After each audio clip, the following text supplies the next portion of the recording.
ಶೀರ್ಷಿಕೆ ರಾಧೆಯ ಪ್ರೇಮ. ಪಾತ್ರಗಳು ಟೊಮ್ಮಿ, ರಾಧಾ, ಆಕಾಶ್, ಸೌಮ್ಯ, ರಾಧಾಳ ತಂಗಿ ಧ್ರುವ. ಭಾಗ 1. ಹುಣಸ್ವಾಡ್ ಅಂತ ಒಂದು ಪುಟ್ಟ ಗ್ರಾಮದಲ್ಲಿ ಟೊಮ್ಮಿ ಅಂತ ಪುಟ್ಟ ಹುಡುಗಿಯೊಬ್ಬಳಿದ್ದಳು. ಆ ಗ್ರಾಮದ ಪ್ರಾಥಮಿಕ ಶಾಲೆಯಲ್ಲಿ ರಾಧಾ ಅಂತ ಹುಡುಗಿ ಓದುತ್ತಿದ್ದಳು. ಅವಳು 7ನೇ ತರಗತಿ ಓದುವಾಗ ಒಂದು ಹುಡುಗನನ್ನು ಮನದಲ್ಲಿಯೇ ತುಂಬ ಪ್ರೀತಿ ಮಾಡುತ್ತಿರುತ್ತಾಳೆ. ಆದರೆ ಅವನಿಗೆ ಹೇಳಿರುವುದಿಲ್ಲ. ಹೀಗೆ 1 ವರ್ಷ ಕಳೆದು ಹೋಯಿತು. ಹುಡುಗನ ಹೆಸರು ಆಕಾಶ್ ಅಂತ. ರಾಧಾ 7ನೇ ತರಗತಿಗೆ ಬಂದ ಮೇಲೆ ತಾನು ಇಷ್ಟಪಡುವ ಹುಡುಗನು ತನ್ನನ್ನು ಕೂಡ ಪ್ರೀತಿ ಮಾಡುವ ವಿಷಯ ಹೇಗೋ ತಿಳಿದು ಹೋಯಿತು.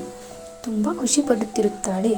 ಅವನು ಕೂಡ ತನ್ನ ಪ್ರೀತಿನ ಹೇಳಿಕೊಂಡಿರುವುದಿಲ್ಲ. ಇವಳು ಕೂಡ ಆತನಿಗೆ ಹೇಳುವುದಿಲ್ಲ. ಆದರೆ ರಾಧಾಳನ್ನು ಇನ್ನೊಬ್ಬ ಹುಡುಗ ನಾಗರಾಜ್ ಅಂತ ತನ್ನ ಪ್ರಾಣಕ್ಕಿಂತ ಹೆಚ್ಚು ಪ್ರೀತಿ ಮಾಡುವ ವಿಷಯ ರಾಧಾಳಿಗೆ ತಿಳಿಯಿತು.